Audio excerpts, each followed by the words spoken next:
I've been really looking forward to this podcast to talk about, what you do, which is so niche. And I do think so many parents out there will find absolute value in listening to yourself today and knowing there's help out there for them, and listening to your journey and stuff like that.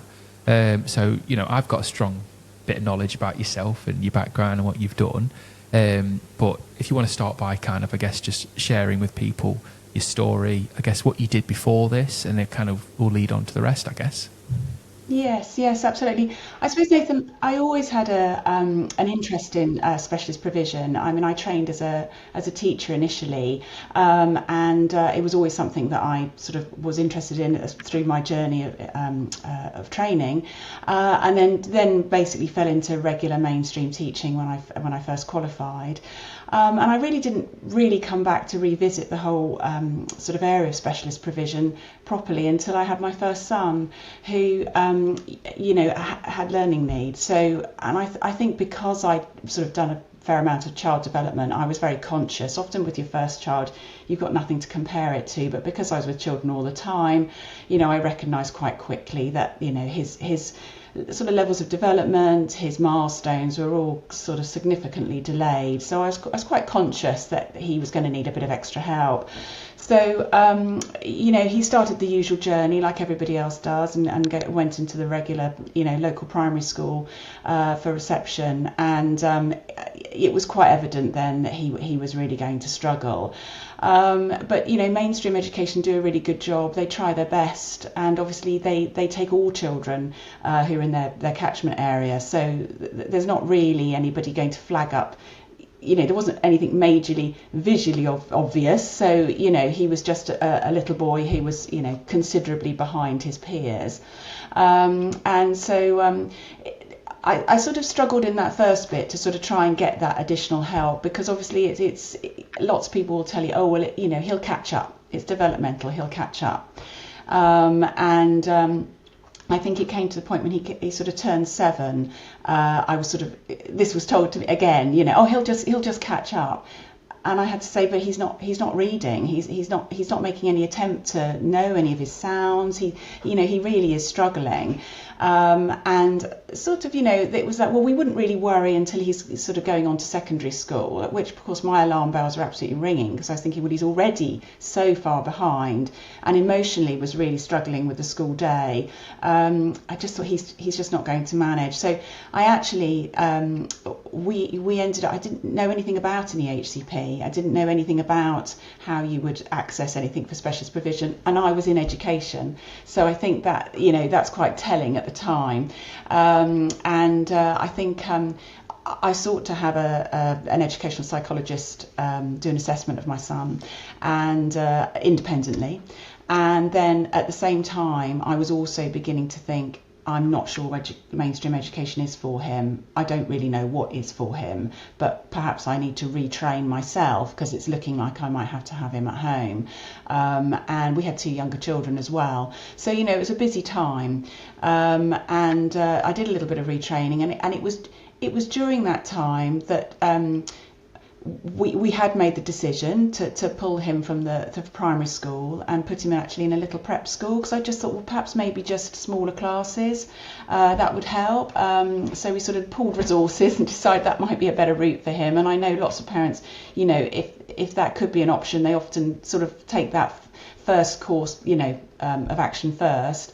But it was very obvious even there that he was about 3 or 4 years behind his peers.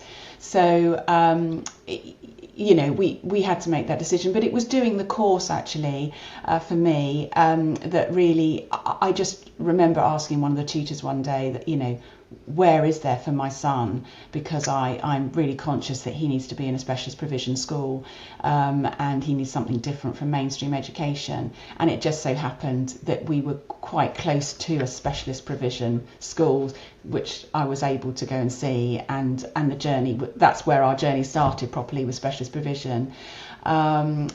So I would say to, you really, and anybody that we talk to, we were very lucky, because I just so happened to be in the right place at the right time, in order to get him a position in a school which was the right fit. it wasn't because I'd done masses of research at that stage. I didn't really know what I was looking for. So, you know, in terms of the success for us was enormous. You know, as soon as he went into specialist provision, it made a huge difference. He had to be a weekly boarder because it wasn't near to home. So that, you know, all of that was very difficult for us as a family, but to negotiate. But we did get round all of that. But I think the journey that we had was by luck. Not by, you know, by anything else. And I know there's many parents will have had a much tougher journey to through this process. And in terms of coming to this, you know, this what I'm doing now, it is primarily because I thought, well, I think we just got lucky. How does anybody else do this? And I think as part of the journey, I started, you know, lots of friends, you know. I think when you have a child with needs, you kind of gather lots of other families as well who've got children with additional need. You know, it just sort of goes hand in hand, really. And I think lots of people were asking me about our journey, how we'd ended up at the specialist provision that we were in. And I think one day, I think I was telling you this when we'd last chatted, I just had a phone call from somebody that I didn't know. That, you know, they just got my number from somebody and just was absolutely desperate. And I was on the phone to this lady for about an hour, and I thought, actually, I think I've got something here that perhaps I ought to go in a sort of more of an advisory capacity. So it started very low key, and I didn't go back to education, which is what I was planning to do, as in full-time teaching. And I took this, sort of started this process, and it's really grown, and we really are sort of it doesn't. You know, in terms of needs, we don't. It's not an issue for, you know. We can support families with children with, you know, really quite high complex need requiring residential, or maybe just a learning need that requires a bit more support in a mainstream school. We can go across that sort of spectrum, because essentially the path is the same for everyone, and it's so, you know, we can apply those skill sets to a number of different situations. Yeah, so you were lucky enough to have gone on a course which gave you more knowledge about special needs and gave you the idea of, right, you know, there's more that can be done here. I'm not going to wait for my child to go to secondary school before we can give my child extra support. Yeah. It reaffirmed, I guess, what you were thinking. Do you know what I mean? That, you know, what you've learned is my child needs extra support, and we do need to go down the, I guess, let's try the prep school first, but then down the SEN route. So would you say you were quite lucky geography-wise? You were quite close to a school which was suitable compared to a lot of other parents, which you could be quite rural, it could be far away from a suitable school, or...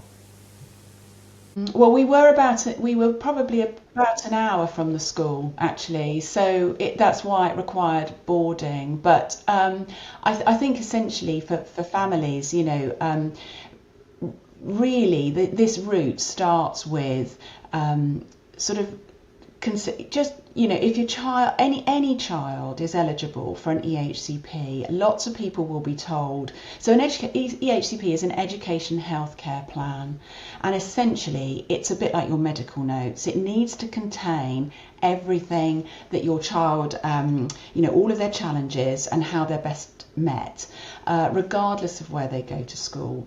And all children with need are eligible for an EHCP. Now, you don't even really have to have a formal diagnosis or even any sort of really concrete evidence. You can apply for a needs assessment with your local authority if you feel your child or young person isn't developing in the way that their peers are or their siblings. You may not be the parent, you could be a concerned teacher, you could be a grandparent. So anyone can make that initial application for a needs assessment. And it's important that we do that, because, you know, embracing the difficulties or the challenges that your young child or young person has is the very first step in getting them the right help and the right support, really. So essentially that's a needs assessment, and sort of from making that sort of flagging that up to the local authority, if things go very smoothly, then there should be an educational psychologist who will come and take a sort of an assessment of your child and basically how they're learning and how they're managing. Now, that sort of works in a situation where you have a child who you feel has a learning need, but so often many children are flagging up with sort of emotional need and social difficulties and social communication need, and perhaps you're seeing more meltdowns than your friends' children are having, more distress around such changes, about being in, just general changes that happen during the day they can't seem to cope with. They don't really go with the flow like the other children. Maybe they find that very stressful. So that in itself is something that needs to be investigated a little bit and just find out a little bit more about what's going on there. So that sort of first step, that needs assessment, is really important. But what we have when we send in an educational psychologist, they'll often be looking really at focusing on children's cognitive levels. So, their learning kind of need. So if you're in any doubt that there's something else going on, maybe they're more hyperactive, maybe, like I've just said, they're more emotional than other, friends' children, that's more sort of touching on a clinical need, and for that really you probably ought to go and speak to your GP at that point and just say, I've got some concerns around what's happening for my child, and would like to make a referral with regards to having the assessment of their needs. So generally a GP would, in that situation would be referring you to somebody like CAMHS, and I'm sure a lot of families are stuck in the CAMHS cycle and waiting list. So that's something that will go hand in hand with making that needs assessment at the beginning of the EHCP process. So for people that don't know, I guess I've got a marginal idea of what CAMHS is, but what is CAMHS?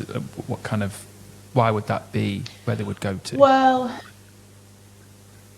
it's a children and adult mental health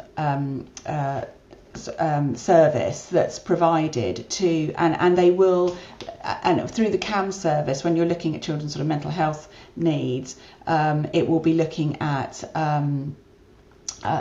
sort of conditions like autism or ADHD or any of those other clinical conditions that obviously have an impact on education but aren't necessarily deemed a learning need.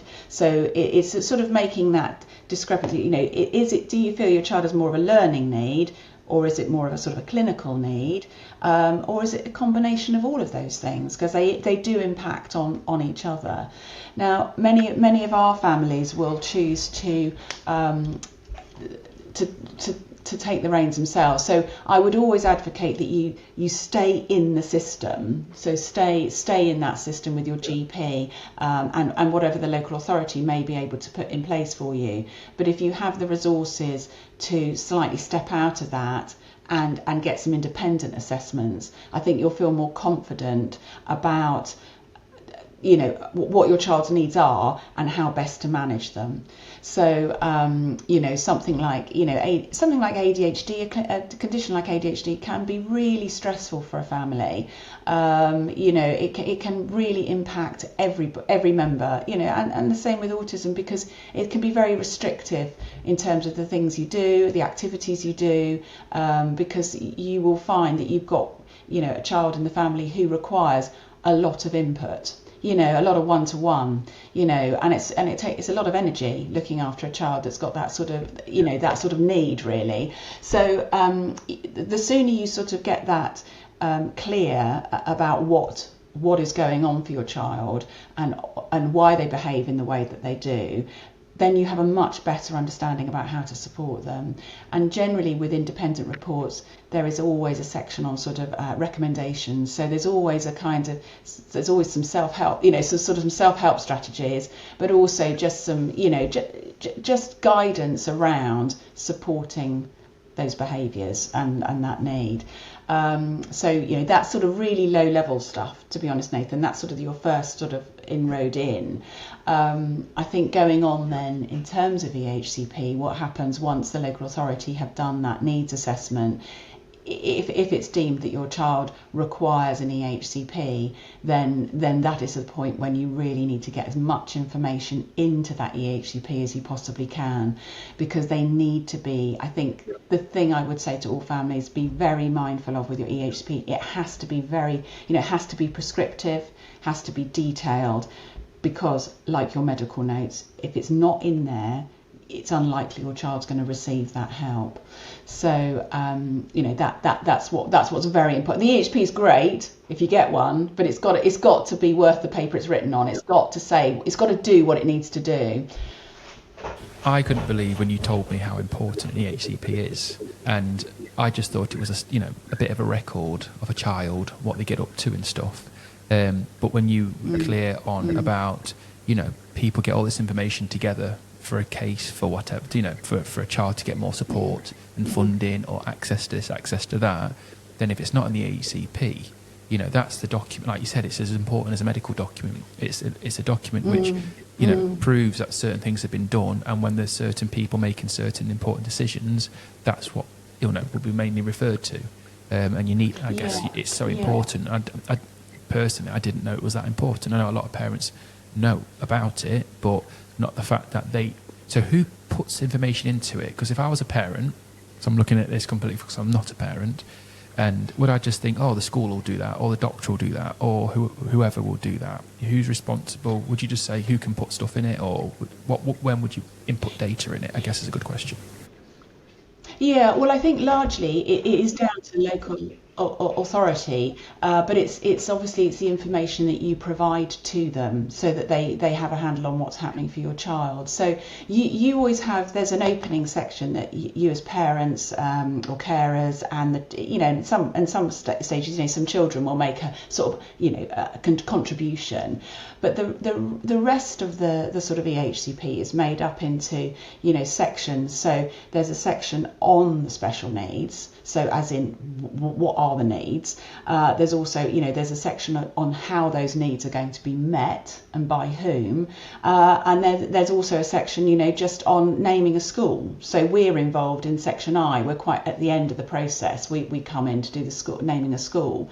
Now, for the difficulty we often have is, like I said at the beginning, when the local authority sends an EP, an educational psychologist in, they're very often, it sort of goes back a step further actually, because in terms of law, local authorities have to educate the children within their local authority.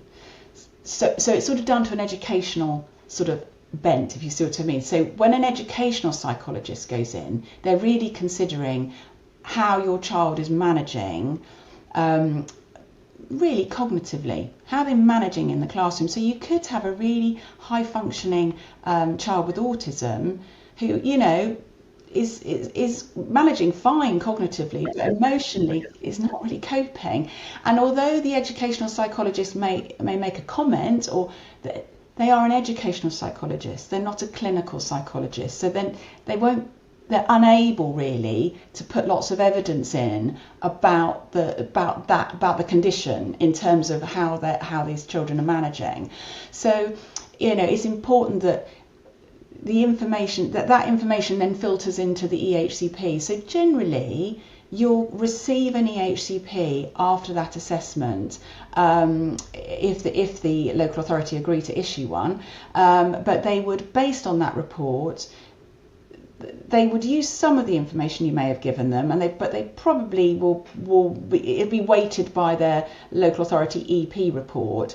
That information goes into the EHCP, and then you're given 15 days to agree on the EHCP's content. So the EHCP at that point is in draft, and it's really that point when it's in draft, that's your time to shine.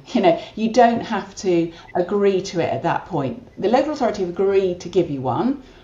It's up to you now to make the effort, get that information in, and be very firm about getting that information in. We need lots of evidence, And we don't need evidence that makes a child or young person sound more complex than they are, because that's not helpful. I think lots of people feel, oh, I've got to, ham up the needs, make them sound, more complex, because we won't get the help otherwise. That's not how it works. Be honest. What is it they actually need? And that will come down into sort of, in terms of their cognitive needs. What do they need in terms of their speech and language and communication need?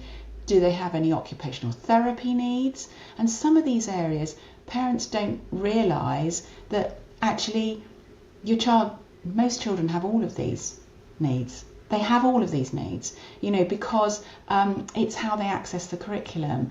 And often we hear, when I talk about speech and language, families will just say, oh, they don't have any speech issues, any speech problems. And I always have to remind them, it's not their expressive language. They may be very, proficient and clear with their spoken language, but it's their receptive language skills. And they're not necessarily processing the instructions they're being given, and that's where we get communication breakdown. And that's a huge part of autism.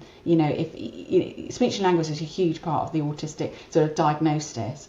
So it should be in the EHCP, and it's detailed. It will be, it should say who's delivering those programs, who and how much time is being spent on them. If it's speech and language, are they having an hour a week? Are they having an hour and a half? All of this information is generally not included in that first draft.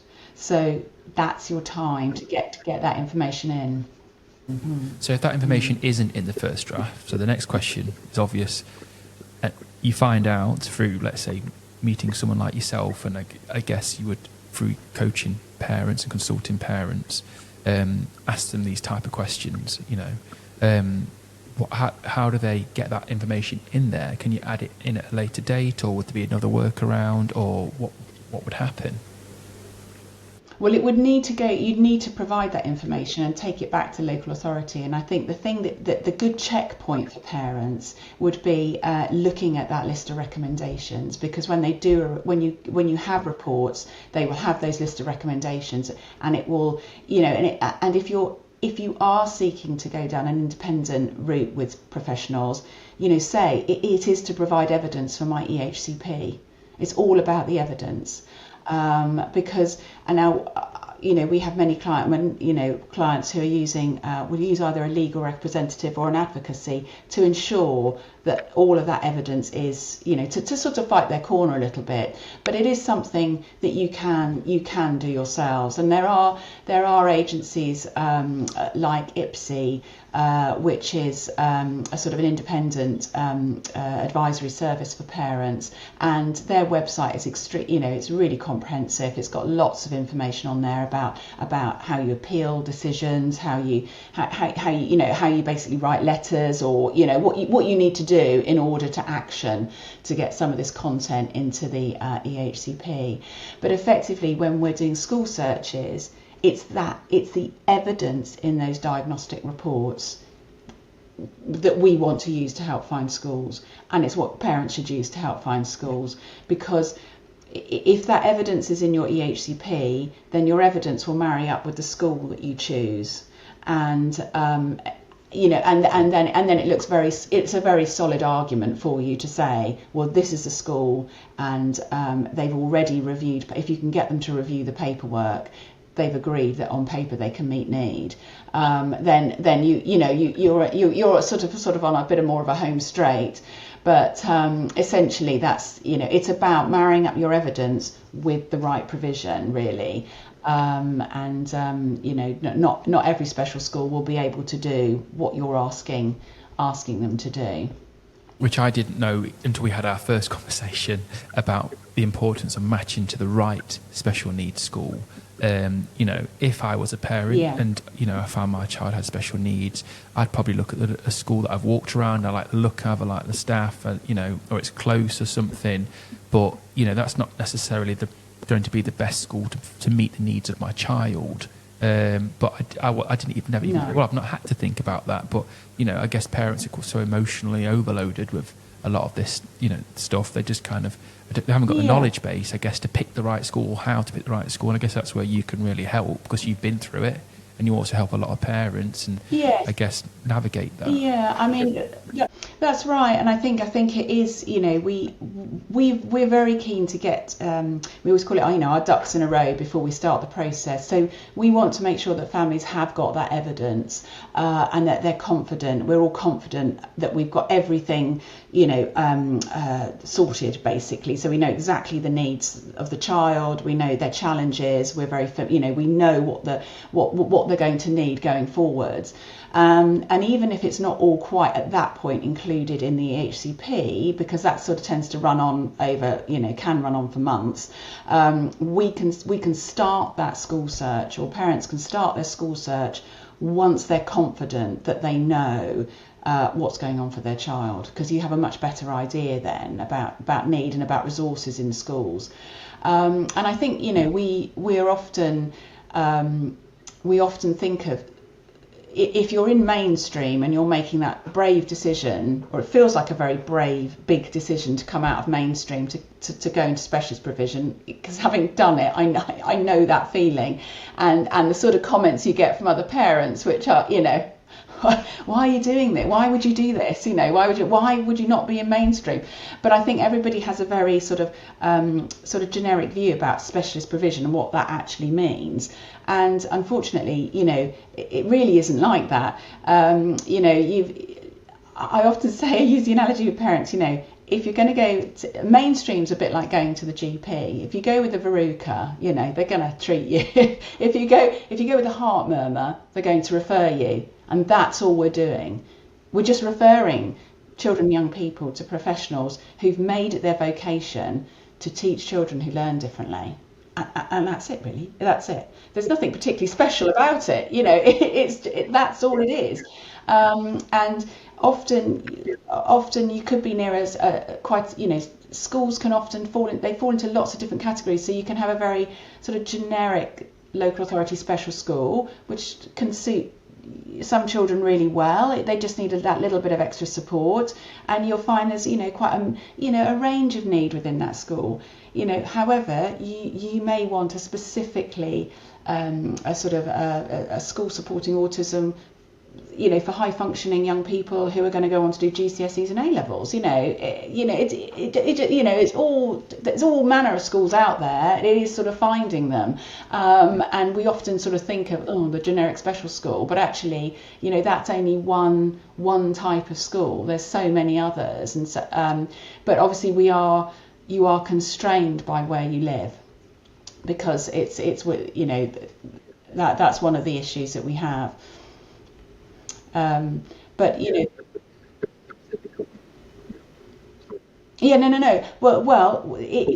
there's more schools than you think. That's the thing. There's always more schools than you think. So when we're doing a school search, the local authority for a day provision school will allow up to an hour from your postcode for a primary age child, and an hour and a quarter for a secondary age child. So if you use those as your parameters, you can often pick up quite a lot of schools in your area, what's in your actual area. We often, the trouble is looking at specialist schools is very different from looking at mainstream. You have to kind of change your whole mindset about how you do it. And, you wouldn't normally think of putting your 7-year-old, in a car for 40 minutes. But, actually that's often what has to happen with specialist provision, just so that you can get the right school. And I would always encourage parents to don't worry too much about the distance to begin with. The thing to do is to look at as much as you can and focus on the need. And this is what happened with us, with our son. In the end, you make a decision with knowledge, don't you? You base your decision on the knowledge you have. And we had to base a decision on this was the right school for him because it ticked all the boxes for us, or a majority of the boxes. And even though we toyed with coming back and going into mainstream and perhaps paying for some additional one-to-one, it would never have compared with what he got in specialist provision. So we had to dig deep, and he had to be a weekly boarder. Oh wow! And it paid off. absolutely paid off way. Yeah. Yeah. And But yeah, it's different from when we were looking at it. yeah, I guess, you know, it's constantly changing, isn't it? I guess there's more provisions now, no doubt, than there was before. Maybe not. I'm not a professional on that. But it certainly feels like people are more aware of the needs of the child and stuff like that. So with yourself and what you do, and it was great listening to you when we first had a conversation, is the fact that you're kind of like the bridge between lots of different things for a parent.